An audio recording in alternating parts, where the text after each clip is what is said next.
Viewers, कैसे हैं आप सब।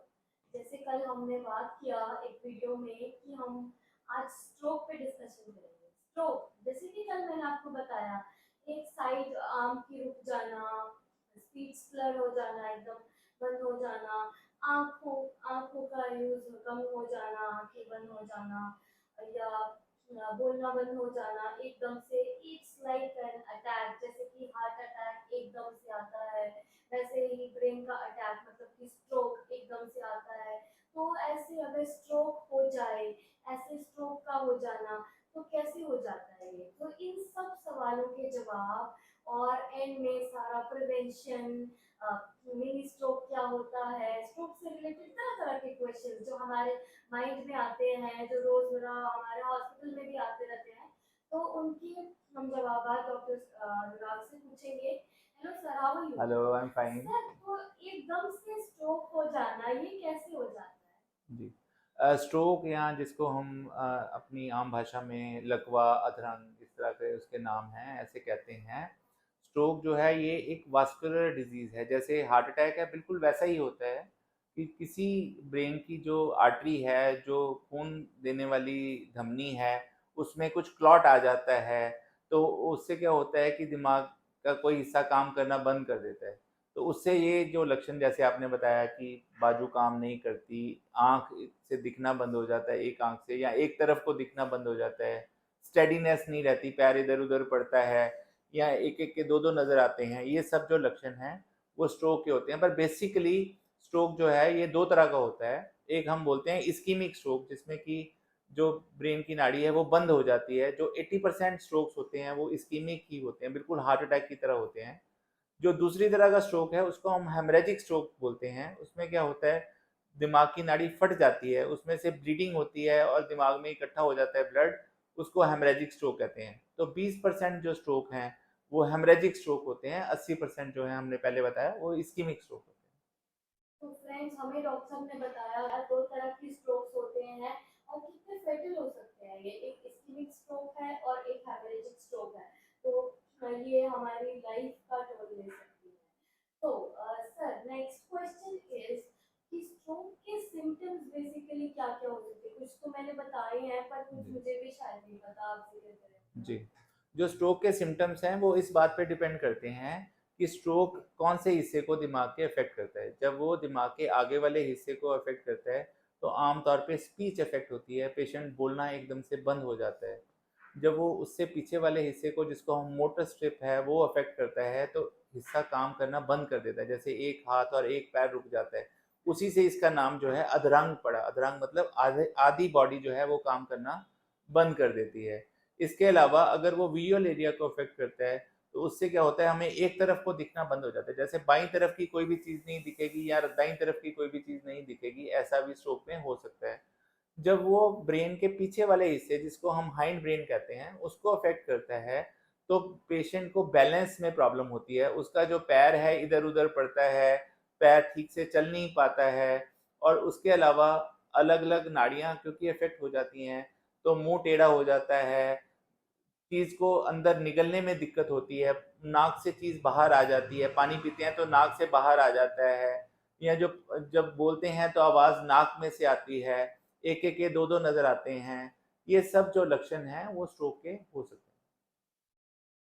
फ्रेंड्स, कहा जाता है टाइम इज ब्रेन। इसका मतलब है, जैसे कि मैंने आपको लास्ट वीडियो में बताया कि वंस एक बंदे को स्ट्रोक आ गया, उसकी जल्दी मैनेजमेंट बहुत जरूरी है। With in hours, with in कुछ 2 to 3 आवर्स उसकी मैनेजमेंट, उसको एडमिट करना है, हॉस्पिटलाइज करना है, दैट इज इम्पोर्टेंट। तो सर, ये टाइम इज ब्रेन से क्या, इसको तफसील से बताएं जी। जरा।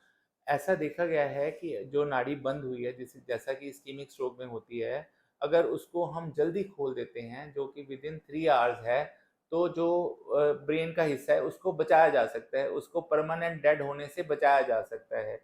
इसीलिए हम कहते हैं टाइम इज़ ब्रेन। जितना टाइम हम लूज़ करेंगे ट्रीटमेंट शुरू करने में, उतना ही ज़्यादा चांस है कि ब्रेन का हिस्सा जो है परमानेंटली डेड हो जाएगा और उसमें वो दोबारा फिर काम नहीं करेगा। इसलिए जल्दी से जल्दी इसका इलाज कराना चाहिए हमें। 3 घंटे इसका विंडो पीरियड है, हालाँकि कई केसेज़ में साढ़े 4 घंटे तक भी हम ये इंजेक्शन दे सकते हैं। उसके लिए हम एक ट्रीटमेंट देते हैं, उसको बोलते हैं थ्रोम्बोलिटिक थेरेपी, जिससे जो क्लॉट है उसको डिसॉल्व कर देते हैं और आर्टरी दोबारा खुलने से, ब्लड सप्लाई रिस्टोर होने से ब्रेन दोबारा काम करने लग जाता है। अगर यही ट्रीटमेंट पहले 45 मिनट में किया जाए तो और भी ज़्यादा इफेक्टिव है, पेशेंट का जो ठीक होना है उसका चांस और भी ज़्यादा बढ़ जाता है।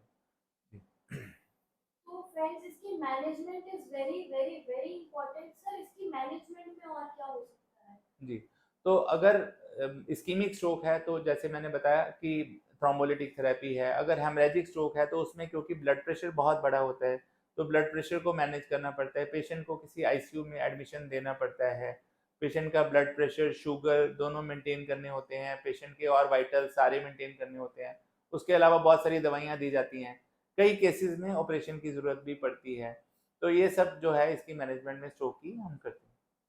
सर, पीआईआई क्या होता है और इसका क्या सिग्निफिकेंस है? मैंने स्ट्रोक में सुना जी, है। जी।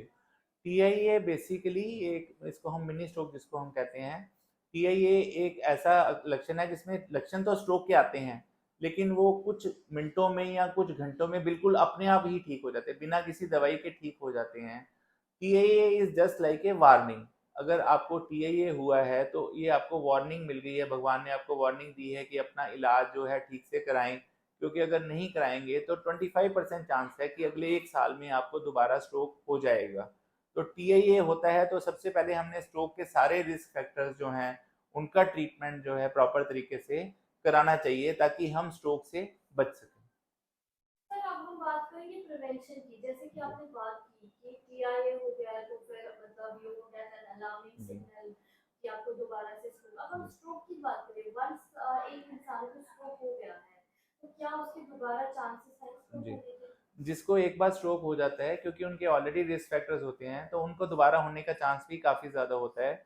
ऐसा देखा गया है कि almost 10 to 15% patients they will get a stroke again with in next 1 to 2 years. तो उसके लिए जो रिस्क फैक्टर्स हैं वो मैं आपको बता देता हूँ। उसमें मेन है हाइपरटेंशन है, डायबिटीज़ है, इंक्रीज्ड वेट है, डिक्रीज्ड फिजिकल एक्टिविटी है, इसके अलावा हार्ट डिजीज़ है, कैरोटिड आर्टरी डिजीज़ है। ये इसके कुछ रिस्क फैक्टर्स हैं। इंक्रीज लिपिड्स हैं जिसमें कोलेस्ट्रॉल बढ़ा होता है या ट्राइग्लिसराइड बढ़ा होता है, ये भी इसका रिस्क फैक्टर है। तो इन सब चीज़ों को हमें ढूंढना है, स्मोकिंग है, इन सब चीज़ों को ढूंढना है और उनका इलाज करना है, तो ही हम अगले स्ट्रोक को रोक सकते हैं। फ्रेंड्स, अब इसके बाद मैं आपसे ये शेयर करना चाहती हूँ कि एक टेस्टिमनी है हमारे पास। मतलब एक परसों ही ओपीडी में पेशेंट आए, तो उनको स्ट्रोक हुआ एकदम से। तो बेटर रहा, उनकी फैमिली ने उनको मैनेज किया इन ए वेरी नाइस वे। तो वो आधे घंटे के पीरियड के अंदर अंदर हॉस्पिटलाइज हो गए। तो वी गिव हिम ट्रीटमेंट जो वेल सुटेबल था उनके अकॉर्डिंग। तो ये टेस्टिमनी हम आपके साथ शेयर कर रहे हैं इस वीडियो में। तो now the patient is fine, he is sound. तो डॉक्टर साहब से हम इस टेस्टिमनी के जी, बारे में कुछ बात जी। करते हैं। जैसा कि मैंने बताया, थ्रोम्बोलिटिक थेरेपी होती है जो कि जल्दी देनी पड़ती है। इस केस में पेशेंट जो है हमारे पास 10 मिनट के अंदर ही आ गया जब उसको स्ट्रोक हुआ। लकीली वर्किंग टाइम में था, ओपीडी में था, तो उसको उसी टाइम उसका सीटी स्कैन हुआ और उसको थ्रोम्बोलिटिक थेरेपी दी गई, जो कि विदिन 30-35 मिनट्स दे दी गई। और थेरेपी के 5 मिनट बाद ही पेशेंट जो है बिल्कुल ठीक हो गया। उसका साइड जो है जो रुका हुआ था, राइट साइड, और आवाज़ गई हुई थी, दोनों ठीक हो गए और वो चलने लग गया, बिल्कुल ठीक हो गया। अब वो पेशेंट थोड़े दिन में डिस्चार्ज होने वाला है। तो ऐसा इसलिए बता रहे हैं कि जो हमने पहले बताया, टाइम इज़ ब्रेन। तो अगर हम सही टाइम पे इलाज शुरू करा लें तो हम इसके जो लॉन्गर टर्म कॉन्सिक्वेंसेज़ हैं, जैसे साइट रुक जाती है, पेशेंट बेड पे रह जाता है, उन सब से बच सकते हैं। तो व्यूअर्स, हमने देखा, हमने सुना कि स्ट्रोक से क्या क्या प्रॉब्लम्स आ सकती हैं और हमें चाहिए उसको प्रॉब्लम स्टार्ट होने से पहले ही रोकना। तो we must be knowing the risk factors, management and prevention. जैसे ही कुछ ऐसा आपको लगे तो consult your neurologist at that very instant. और thank you so much doctor साहब for providing us so much of knowledge. And yes, you are taking huge lot of blessings from your patients। जैसे कि ये testimonials में ये patient ने खुद ही बताया हुआ है। तो ये वीडियो हम आपके साथ डिस्कस कर रहे हैं, ये हम इधर डाल रहे हैं, तो आप देख सकते हैं। तो फ्रेंड्स, ऐसे ही कुछ क्वेश्चंस के लिए जिनके आपको आंसर प्लीज पोस्ट करें हमारे कमेंट बॉक्स में और हमें अपना ऐसे ही प्यार देते रहें। हमारे चैनल को सब्सक्राइब करें, फॉलो करें, लाइक करें एंड हाँ प्लीज शेयर करना is very very important and bell icon को भी दबाएं। So bye bye. Thank you. ਗਿਆ ਸੁਨੀਲ ਅਰੋੜਾ ਜੀ ਨਾਲ।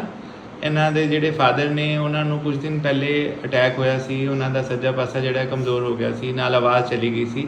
ਇਹ ਦੱਸਣਗੇ ਉਹਨਾਂ ਦੇ ਪੇਸ਼ੈਂਟ ਨੂੰ ਕੀ ਪ੍ਰੋਬਲਮ ਹੋਈ ਤੇ ਫਿਰ ਆਪਾਂ ਕੀ ਕੀਤਾ। ਮੈਂ ਬਰਸੀ ਸ਼ੇਖ ਰਹਿਣਾ ਜੀ, ਮੇਰਾ ਨਾਮ ਸੁਨੀਲ ਅਰੋੜਾ ਹੈ। ਮੇਰੇ ਪਾਪਾ ਸਤੀਸ਼ ਕੁਮਾਰ ਜੀ, ਉਹਨਾਂ ਨੂੰ ਕੰਮ ਤੋਂ ਆ ਰਹੇ ਸੀ ਤੇ ਘਰ ਆ ਕੇ ਉਹ ਲੰਮੇ ਪਏ ਨੇ ਤੇ ਉਹਨਾਂ ਨੂੰ ਉਠਾਇਆ ਗਿਆ, ਉੱਠੇ ਨਹੀਂ ਉਹ। ਜਦੋਂ ਦੇਖਿਆ ਤੇ ਉਹਨਾਂ ਨੂੰ ਪੈਰਾਲਾਈਜ਼ ਦਾ ਅਟੈਕ ਹੋਇਆ ਪਿਆ ਸੀ। ਡਾਕਟਰ ਆਇਆ, ਉਹਨੇ ਚੈੱਕ ਕੀਤਾ, ਉਹ ਕਹਿੰਦੇ ਤੁਸੀਂ ਫਟਾਫਟ ਆਸਥਾ ਹਸਪੀਟਲ ਲੈ ਜਾਓ ਇਹਨਾਂ ਨੂੰ। ਅਸੀਂ ਇਹਨਾਂ ਦੇ ਹਸਪੀਟਲ ਲੈ ਆਏ ਆ। ਇਹਨਾਂ ਨੇ ਆਉਂਦੇ ਉਹਨਾਂ ਦੀ ਸਿਟੀ ਸਕੈਨ ਕੀਤੀ ਜੀ। ਸਿਟੀ ਸਕੈਨ 'ਚ ਇਹ ਹੈ ਕਿ ਇਹਨਾਂ ਦੇ ਡਾਕਟਰ ਸਾਹਿਬ ਨੇ ਕਿਹਾ ਜੀ ਕਿ ਇਹਨਾਂ ਦੀ ਨਸ ਰੁਕੀ ਹੋਈ ਹੈ। ਨਸ ਰੁਕਣ ਤੋਂ ਬਾਅਦ ਇਹਨਾਂ ਨੇ ਰਿਕਮੈਂਡ ਕੀਤਾ ਕਿ ਇਹਨਾਂ ਨੂੰ ਇੰਜੈਕਸ਼ਨ ਲੱਗੇਗਾ ਜਿਹੜਾ 27 ਤੋਂ 28 ਹਜ਼ਾਰ ਦੇ ਵਿੱਚ ਹੈਗਾ ਜੀ, ਤੇ ਉਹਨਾਂ ਨਾਲ ਪੂਰੀ ਕਵਰਿੰਗ ਹੋ ਜਾਏਗੀ।